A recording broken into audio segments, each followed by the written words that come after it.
another speaker. She's coming from Barcelona, but she's not Spanish. She's Bulgarian, and it's Katerina Zalamova. She's a smart city expert and advisor. Katerina is a recognized smart city expert with a special interest in zero waste infrastructures and the circular economy, along with the adoption of digital infrastructures focused on economic development and social change.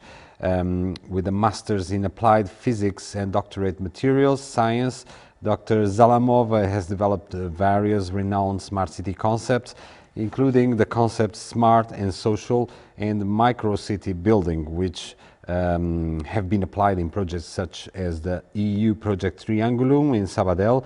She's also held the position of academic director for a brief period at the Barcelona Blockchain Institute and Technology.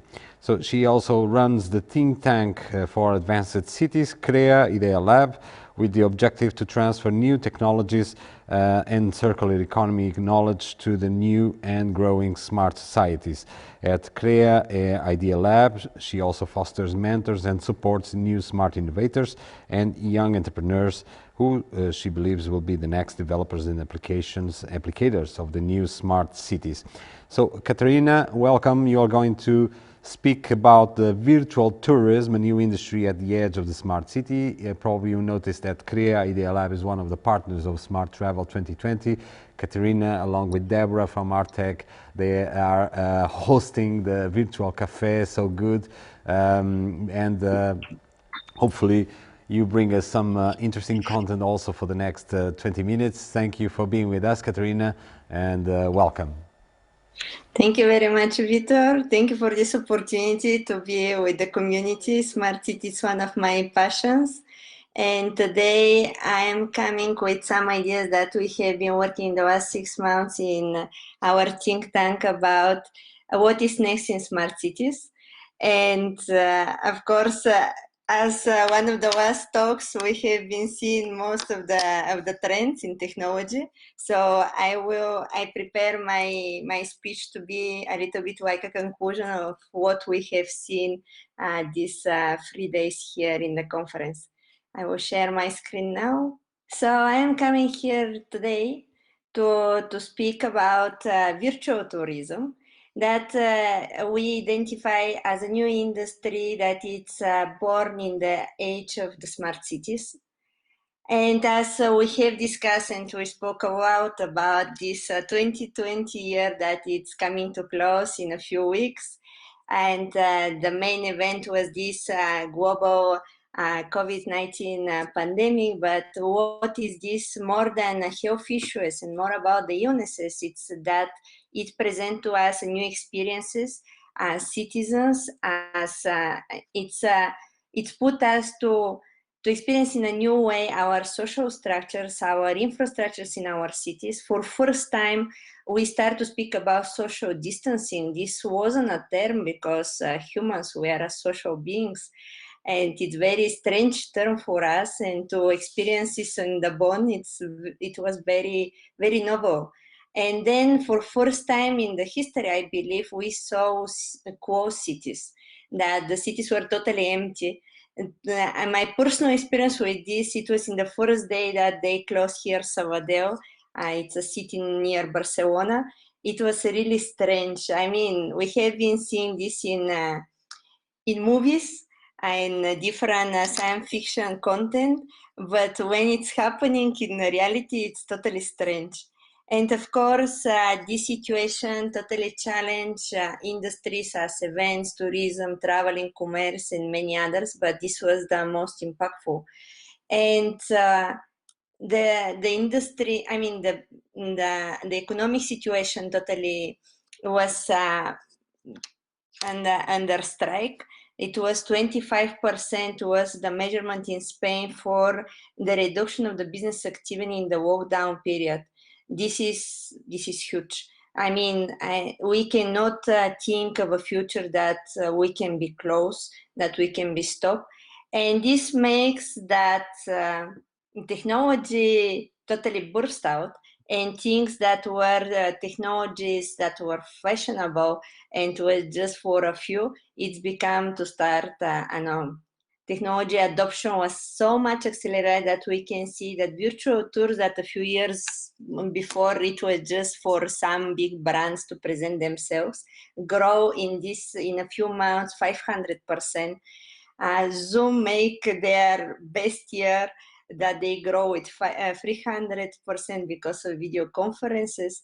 So all other different type of online entertainment. And in cities, a few weeks in November in the Smart City Expo, the Keep Harkness from the city of San Jose just recognized that this year the city digital transformation of city becomes the norm. It's become not just planning. I mean, up to this year, smart cities was more about planning, more about policies, and yes, it's become the reality. It's happening. And in this reality, here our 3 day of conference just show us these trends and this cities transformation. We saw cases about digitalization of museums. We have present here with Artec our idea of virtual coffee shops that people can network, and another way of socialization. And we saw also the video gaming industry, how can help us to travel in the past. So in my talk today, I would like a little bit to summarize what we create a new, we start to work in a project called Virtual City, that it's a new design of a platform for the smart cities, where you connect the physical and the virtual worlds. And what this means for a city is that expanding its physical dimension to the virtual space can offer to the citizens more experiential opportunities, more professional opportunities, while in the same time it's minimizing environmental impact, because actually the activity it's airy, it's not really physical in the physical space, so there is no waste, there is not really contamination. Of course, here we need to mitigate a little bit to say that in general, the technology has their impact, but it's less than if you do everything in the physical space. So the idea in our concept about virtual city is that you use the technology not only for promotion, but for a style of living. And where the time spent in the virtual space of your city becomes equal worth as the same time that you can spend in its physical space. And what we mean, we have seen this trend in children that are playing different 3D video games like Roblox and Minecraft, where the children are building their houses, their communities, their businesses. I have my big son, it's running a pizza shop in Roblox, and you can see how they spending their time there, for them is totally worth it. They are learning, they are creating something that it's real. It's not just a game. And these ideas and these trends from learning from the children, we end up with why not? Why we cannot use it really in the bringing this 3D experience to the smart cities.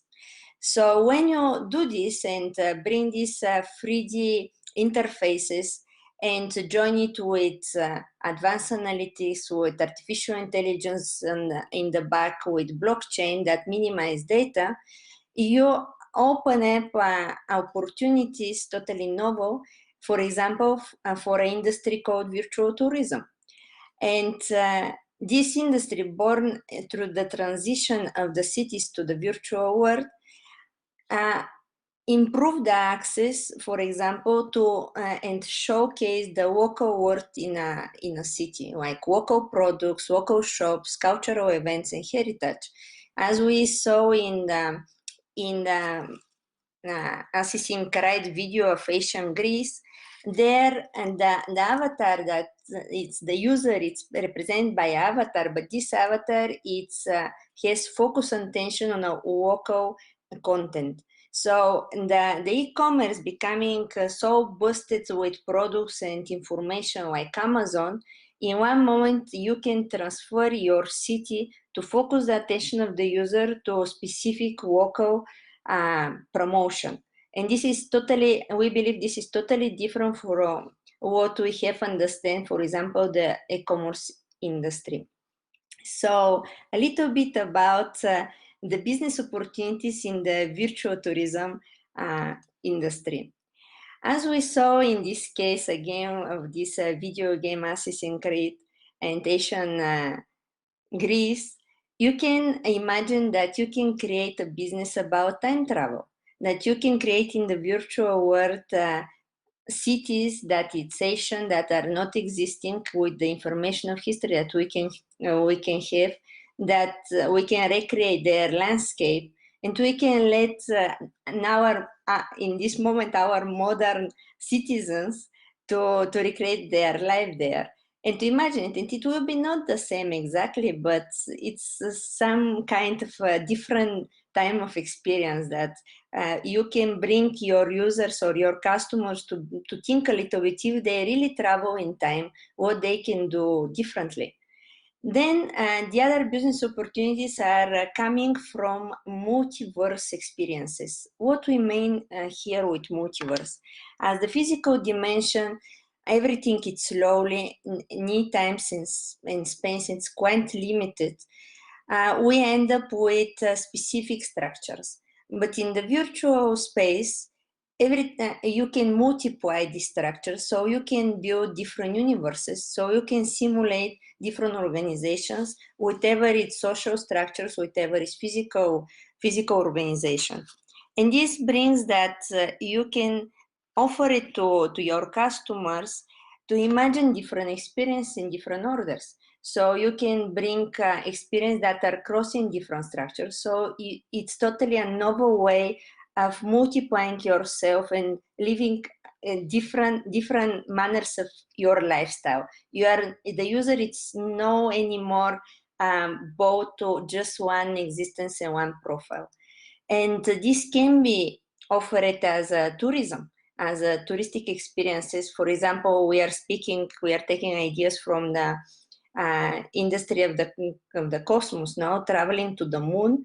In the physical space, it's costly, it's contaminating, but before going there and decide to be there, maybe we can experience this as a travels to the moon in the virtual space. Nowadays we have content from Mars, for the planet Mars, that we can use this virtual content and we can try to travel to there. Then another business opportunities is that the virtual tourism, when you totally reconstruct the physical space in the virtual one, you create a new engagement to the physical assets. Maybe you can offer working spaces, but this doesn't mean that the people that are working virtually in a building, they will not be curious to go to this building, and they will they engage because they are working so much in the virtual form of this building, they can engage and buy later this physical asset.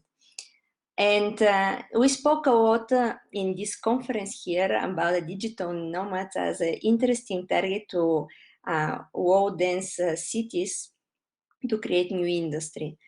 And we can speak also in the virtual space about virtual digital nomads.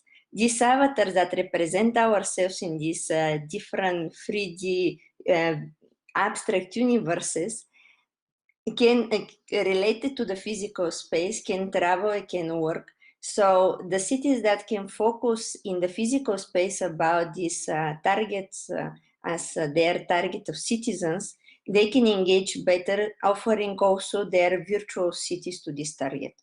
And of course, digital nomads, they can spend maybe a few months in your city in the physical space, but if you can offer a twin of your physical space in the virtual one, They continue their community, their contacts, and their relationship inside of this space. So you're engaging better with them, and they can come back the next year together because the party go on.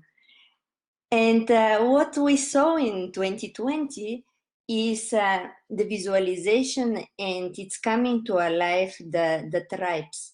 There is many groups in internet, in YouTube that are coming together because of the video conference and this physical walk down. But these tribes, they are niche markets that virtual tourism can explore as virtual tours and visiting these tribes and listening to their ideas and to their stories. It can be interesting way to create these tours, this tourism. And lastly, virtualization 3D and 3D experiences with avatars, it's bringing a new way for brand customer engagement. The brands can decide from clothing your avatar, that is very typical for the video game industry, end up to creating their own countries, their own cities. For example, there is many corporates that are so big that there is already a feeling about being a nation. No, for example, Apple. It's a brand that it's the feeling of a nation. No, so they can decide to build their structures and their ideas. So you can visit them, or for example, you can replicate the experience of industrial tourism going to visit a manufacturer or vineyard, how they're doing the product. Nowadays, the Industry 4.0 is digitalizing the manufacturers' facilities. So you can open this content to visitors, and you can monetize also this content. And I hope with this a few ideas of different business opportunities that this merging of technologies with the physical space can create, we can imagine that physical tourism has suffered a lot this year. It's not very clear what will happen the next year, but there is a huge new room for it to explode in the virtual space. And we in CREA IDEA LAB really believe that this trend will start to get momentum in the next year. And when this momentum go further, the prices will break down. To the moment, these virtual tours or 3D content was very expensive because there wasn't many people engaged as a creators. But cities can, it's opportunity for the cities for local employment, for digitalization, digital education of the citizens, and different way of engaging. And we totally see it as a trend in the next 10 years to be established as a culture. It's the new age of the smart cities, the new horizon of digital transformation. So thank you very much for this opportunity, and I am open for your questions. I don't know, Victor, if you have some questions, I'll be happy to respond to them. Thank you, Katerina. It's really interesting, your presentation. Of course, we have been discussing about this last weeks and what could be different content. So we still have time for a couple of questions, of course. It's really interesting that what you just mentioned, we are used to watch it in science fiction and movies, like the virtual worlds where people are connected. Do you think that there's a exaggerated image about people in the future will be connected to the virtual world, like machines? How do you see it? We're going to be a mixed, balanced solution, or are we going to be an extreme connection to virtual world? I mean, why I am so passionate about this, it's that, the video games, they really never try to connect to the physical world. They always keep to be fantasy, you know. But if you really take it serious, what they have created as technology and really want to replicate it, the physical world inside of the virtual, you're opening this sense of reality to the user. So when you enter, it's no anymore just entertainment. It's part of your life. But what is the next that it's happening is that when you have your avatar, in this moment, the technology is not so much matured that your avatar can take over your a task, a virtual task that you can do. But we can imagine that tomorrow you can start to educate your avatar because of the artificial intelligence, that later you can leave it to do your profession inside of this virtual world and create you money, because in the end it's software and it doesn't need money. So you can see how later on in a second stage we can free our time, we can have stable income, that we can enjoy more the nature and the physical space outside without really to be forced to see this physical space as exploitation for our basic necessities, you know. So I really believe that there will be a second wave after this digitalization, that we will not spend so much time in the virtual, but we will have time for arts and for nature, and we will start to recreate our cities more through the nature, you know, and going back to Yes. nature will be something totally novel, in a sense that you are not going in the cave using all the commodities that the technology is giving you, but you're building better well-being because of the technology, you know.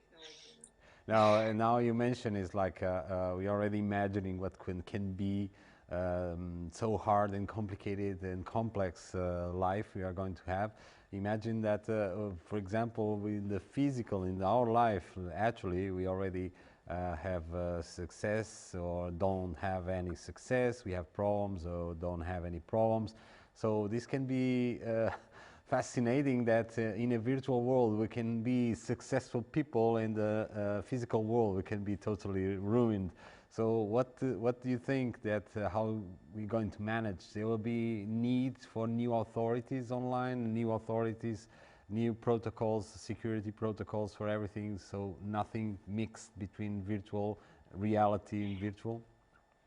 I mean, what I spend some time, I have conversation with people about the financial models, the economical models, and the political models. And what we experienced this year in this boom of adoption of technology is that when you are close and you are strike physically, your mind is open. And now with the technology, this mind can be materialized, so you can build your universe and you can be free. So to me, it's a total evidence that nobody can oppress anymore the humanity. And what I see in children nowadays, that all these topics that we speak about, equality, about discrimination and stuff, they don't experience it because they have the opportunity to experience as a simulation. So they don't really have emotional needs later to go outside and be bad people, you know, because they can have their war games and stuff. So, for example, it's totally changing the idea of wars. It's not that we'll stop to have aggression and stuff, but there is no sense to go kill any more peoples, because the people create stuff that has much more value. So, the people lives become of a new price. The creation that a human can create, it's so much that it's not like just workforce, you know. For workforce, we will have robots. So for slavery, we will have robots. And this really is changing the vision where the violence is tracking down. And it have been, there is scientific studies that are measuring, and it's seeing that in the last 20 years that we are starting to adopt these technologies, the violence actually is going down. We don't have so much war nowadays. We're speaking, we're trying, but there is no really gunshots. I mean, after Syria, this is our last in 4 years ago, a big conflict. And this is huge success for the humanity. And that thanks to the technology that it's neutral, nobody can fight against, we go into this stable peace that later on giving access, we are resolving poverty. So when everybody can have their food and their income and their stuff, there is no way to be sad people, you know, and we will be just happy, just doing what you want. Everything will be for free. I'm really passionate about this. Very interesting, Katerina. Thank you for bringing your vision and your knowledge and insights and make us traveling for other dimensions, other futures, other realities. So let's keep thinking in smart travel. This is something that we need to focus in the future. Thank you so much for being with us. Thank you very much.